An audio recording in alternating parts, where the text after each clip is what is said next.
प्रकाश राजभर आपके साथ थे, तो कहीं न कहीं ओम प्रकाश राजभर ये कहते हैं कि हम जब समाजवादी पार्टी के साथ थे, तो उनकी गाज़ीपुर, आज़मगढ़, बलिया ऐसे जो ज़िले हैं, वहाँ पे ज़्यादा सीटें निकली। अब हम भारतीय जनता पार्टी के साथ हैं, तो कहीं न कहीं सपा की नैया डूब जाएगी। भारतीय जनता पार्टी के साथ हैं तो क्या जनता को लेकर के चले गए हैं? क्या वो तो अकेले गए हैं? तो जितने स्टार सब धीरे-धीरे भाजपा में चले गए हैं। अब निरहू जी भी चले गए हैं। निरहुए घुरहु आपको मिलते हैं क्या? हैं? योगी आदित्यनाथ नहीं ना निरहु हो जाएँगे? नरेंद्र मोदी नहीं ना हो जाएँगे?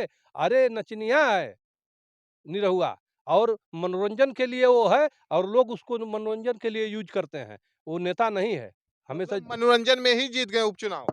मनोरंजन में ही जीत गए। आजमगढ़ की जनता नहीं समझ पाई। अब आज आजमगढ़ की जनता जो है भूल करके पश्चाताप कर रही है। आज हमारे बीच समाजवादी पार्टी के कद्दावर नेता हैं, जो समाजवादी पार्टी में कहीं न कहीं एक वरिष्ठ नेता के सूची में ये आते हैं और पूर्वांचल सहित कई जिलों में इनका काफ़ी दबदबा माना जाता है। रामदरस जी आज हमारे बीच मौजूद हैं। स्वागत है सर।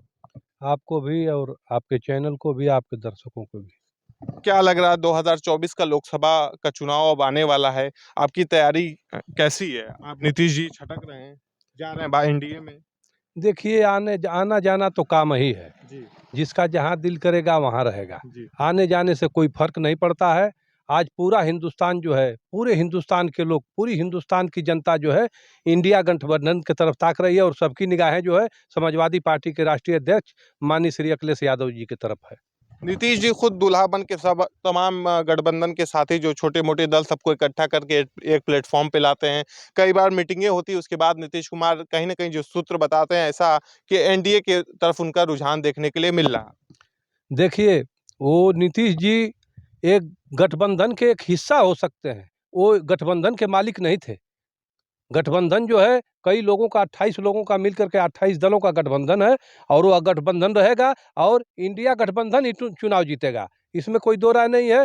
इसलिए लोग तो आते जाते हैं, नीतीश जी के जाने से कोई फर्क नहीं पड़ेगा। तभी बिहार में जो है सबसे अधिक सांसद जो है उम, इंडिया गठबंधन के होंगे।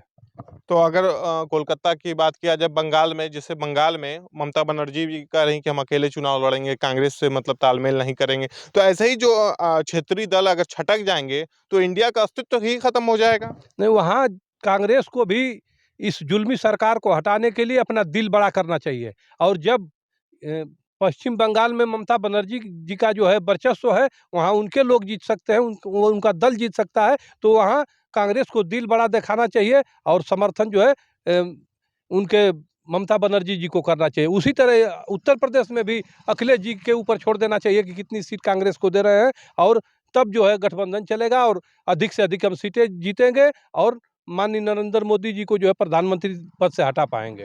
तो राहुल गांधी के सांसद हैं बंगाल में और वो 4 सीटें मांग रहे हैं। ऐसे में मामला बहुत ही पेचीदा फंसा हुआ है। तो ऐसा ही उत्तर प्रदेश में भी मामला बहुत है, अखिलेश यादव देंगे 5 से 6 सीट जो कांग्रेस पार्टी ज़्यादा सीटें मांग रही है। ऐसी कोई बात नहीं, सीट का लगभग उत्तर प्रदेश में तय हो चुका है और यदि बंगाल में जो है वो 2 सीटें हैं, 4 माँग रहे हैं, तो वहाँ भी मामला एडजस्ट हो जाएगा। सीट के बँटवारे में जो है गठबंधन नहीं टूटेगा, गठबंधन रहेगा। तो गठबंधन का मेन लक्ष्य क्या है? गठबंधन जो है भारतीय जनता पार्टी को देश से हटाना है, गठबंधन का मेन लक्ष्य है और विकास करना है, देश की जनता को एक धागे में पिरो करके लेकर के चलना है। तो इन इन जो भारतीय जनता पार्टी की सरकार वो तो दावा कर रहा है एकदम ठीक-ठाक चल रहा है, कोई दिक्कत नहीं है और राम मंदिर भी बन गया, इतना बड़ा जो मुद्दा था कि हम आज नहीं कल राम मंदिर बनाएँगे, अब बन गया। कहीं न कहीं जनता का रुझान उनकी तरफ बढ़ रहा है। देखिए, भारतीय जनता पार्टी के सरकार में जो है एक विशेष धर्म के लोग जो है दहशत में हैं और कहीं वो बोल नहीं रहे हैं। जिन्होंने देश को आज़ाद कराने के लिए फांसी के फंदे को सावन का झूला समझ करके चूमा था। आज पूछिए उस बीर अब्दुल हमीद से क्या गुज़रती होगी? आज पूछिए अशफाक उल्लाह खां के दिलों पर क्या गुज़रती होगी? उनके लोगों के ऊपर क्या गुज़रती होगी? यह धार्मिक कार्ड नहीं चलेगा और इस तरह से जो है सरकार नहीं चलती है, इसीलिए जो है हम लोग भारतीय जनता पार्टी को हटाना चाहते हैं। भारतीय जनता पार्टी ये कहती है कि हम लोगों को रोज़गार दे रहे हैं, एकदम रोज़गार की कमी नहीं, बच्चे शिक्षित हो रहे हैं, अच्छी पढ़ाई अब दे रहे हैं। कोई न रोजगार दे रहे हैं और न तो कोई शिक्षा दे रहे हैं, शिक्षा भी चौपट हो गई है और अंग्रेज आए तो शिक्षे पर अटैक किए और भारतीय जनता पार्टी जो है आरएसएस के लोग शिक्षा पर अटैक कर रहे हैं ताकि लोग जो है शिक्षित न हो, तो हम लोग जो है इनको गुलाम बना करके रखेंगे 5 किलो राशन पर। अच्छा, 5 किलो जो राशन मिल रहा है, ये गुलामी की निशानी है क्या? एकदम 100%, ये 100% गुलामी की निशानी है, इसमें कोई दो राय नहीं है। पिछड़ी जात की जो छोटी-छोटी जातियाँ आती, पिछड़ा वर्ग है, वो समझ नहीं पा रहा है और उनके बच्चे भी गुलामी के भविष्य में जकड़े जा रहे हैं। मतलब 5 किलो राशन देके सरकार फँसाई हुई है, ना कोई बढ़िया रोज़गार दे रही है, ना कोई अच्छा काम कर रही है। 5 किलो राशन से किसी का कुछ भला होने वाला नहीं है और रोजगार से, नौकरी से जो है भला होने वाला है, जिसके ऊपर जो है भारतीय जनता पार्टी उसको रोकी हुई है और तमाम सरकारी कंपनियों को, सरकारी विभागों को बेचा जा रहा है, प्राइवेट सेक्टर में दिया जा रहा है। यह देश के लिए जो है घातक है। तो इंडिया गठबंधन कहीं न कहीं मजबूती से चुनाव लड़ेगा लोकसभा 2024 का। तो आप पूर्वांचल में आपका काफ़ी दबदबा माना जाता है। तो क्या हालचाल पूर्वांचल की? पूर्वांचल से हम सभी सीटों पर चुनाव जीतेंगे, एक आध सीट कहीं से कहीं भाग जाएगी, तो सभी सीटों पर हम चुनाव जीतेंगे। तो कहीं ऐसा नहीं ना हो कि अखिलेश यादव बस अपना ही परिवार की सीटें बचा पाएँ?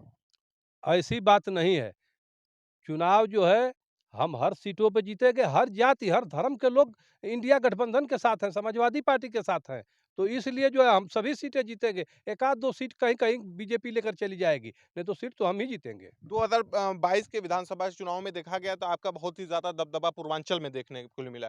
पूर्वांचल में अगर बात किया जाए गाज़ीपुर, आज़मगढ़ जिसे भारतीय जनता पार्टी की बोहनी तक नहीं हुई। जब ओम प्रकाश राजभर आपके साथ थे, तो कहीं न कहीं ओम प्रकाश राजभर ये कहते हैं कि हम जब समाजवादी पार्टी के साथ थे, तो उनकी गाज़ीपुर, आज़मगढ़, बलिया ऐसे जो ज़िले हैं वहाँ पे ज़्यादा सीटें निकली। अब हम भारतीय जनता पार्टी के साथ हैं, तो कहीं न कहीं सपा की नैया डूब जाएगी। भारतीय जनता पार्टी के साथ हैं तो क्या जनता को लेकर के चले गए हैं? क्या वो तो अकेले गए हैं? उनके साथ में तो कोई नहीं गया है और उनके जाने से थोड़ो नहीं कुछ होगा। हाँ, समाजवादी पार्टी से गठबंधन किए तो जहुराबाद की सीट भी जीत गए, नहीं तो वो भी नहीं जीत पाते वो। तो मतलब गाज़ीपुर में मतलब सपा का झंडा लहर जाएगा। गाजीपुर ही नहीं, पूरे पूर्वांचल में सपा का झंडा लहरेगा। क्या सबसे बड़ा मुद्दा है यहाँ पूर्वांचल में? पूर्वांचल में बेरोजगारी, भ्रष्टाचार, महँगाई, यह सब मुद्दा जो है जनता देख रही है और जान रही है और इसी पर हम चुनाव लड़ेंगे और जीतेंगे भी। अच्छा, तो चलिए आज हमारे बीच समाजवादी पार्टी के कद्दावर नेता थे, लेकिन जो समाजवादी पार्टी के जो पुराने नेता हैं नेताजी, अब धीरे-धीरे घसक रहे हैं, भारतीय जनता पार्टी में जा रहे हैं। ऐसी बात नहीं है, समाजवादी पार्टी जो सुच्चा समाजवादी है वो कहीं नहीं जाएगा। हाँ। वो समाजवादी पार्टी के साथ है और समाजवादी पार्टी में ही रहेगा, दूसरे जगह नहीं जाएगा।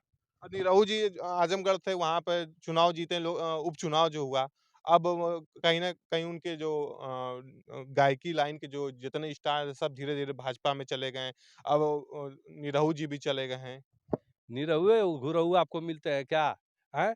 योगी आदित्यनाथ नहीं ना निरहु हो जाएँगे, नरेंद्र मोदी नहीं ना हो जाएँगे। अरे नचनिया है निरहुआ और मनोरंजन के लिए वो है और लोग उसको मनोरंजन के लिए यूज़ करते हैं। वो नेता नहीं है। हमेशा मतलब मनोरंजन में ही जीत गए उपचुनाव। मनोरंजन में ही जीत गए। आजमगढ़ की जनता नहीं समझ पाई। अब आज आजमगढ़ की जनता जो है भूल करके पश्चाताप कर रही है कि मैंने नेता को हरा दिया और एक नचनिया को जिता दिया। अरे एक भोजपुरी में सुपरस्टार माने जाते हैं, अब नेतागिरी में उतर गए। तमाम जितने भोजपुरी के एक्टर धीरे-धीरे नेतागिरी में आ रहे हैं। देखिए, जो चीज़ें जिसके लिए बनाई गई है, उसी के लिए वो है। उनसे पूछ दिया जाएगा कि कितना विधवा पेंशन बनवाए हो, कितना वृद्धा पेंशन बनाए हो, कितने लोगों का काम किए हो, जनता के लिए कितना चले हो, तो कुछ नहीं बता पाएँगे। वो यही कहेंगे कि मैं जो है वहाँ अश्लील फ़िल्म बनाया, वो अश्लील गाना गाया, इस तरह कोई अच्छा गाना भी नहीं गाते हैं। भोजपुरी में अश्लीलता काफ़ी है, तो भोजपुरी के जो स्टार हैं अश्लील गा के हाइलाइट हो जाते हैं, उसके बाद पॉलिटिक्स में आ जाते हैं। वह जो है भोजपुरी के जो स्टार हैं ये सब अश्लील गा करके और भोजपुरी को खत्म कर रहे हैं और इस तरह से समाज पर बहुत बुरा प्रभाव पड़ रहा है इसका। ये ऐसा नहीं करना चाहिए। चलिए दोस्तों, आज समाजवादी पार्टी के कद्दावर नेता थे, हमने बातचीत किया। कहीं न कहीं लोकसभा को लेके तमाम पार्टियाँ युद्ध स्तर पे तैयारी कर रही हैं। पूर्वांचल सहित में समाजवादी पार्टी का गढ़ माना जाता है। गाज़ीपुर, बलिया, मऊ ऐसे जो पूर्वांचल के ज़िले हैं, वहाँ पे समाजवादी पार्टी काफ़ी मज़बूत देखी जाती है। विधानसभा 2022 के चुनाव में सपा ने बहुत ही अच्छा प्रदर्शन किया। तो आज हमारे बीच नेताजी से हम थे, इनसे हम बातचीत कर रहे थे कि लोकसभा 2024 में सपा की क्या रहेगी स्थिति। तो इन्होंने बताया कि ज़रूर समाजवादी पार्टी का परचम लहरा दिया जाएगा पूर्वांचल में। तो आज हम नेताजी से बात कर रहे थे। नेक्स्ट वीडियो के साथ फिर मिलेंगे। धन्यवाद।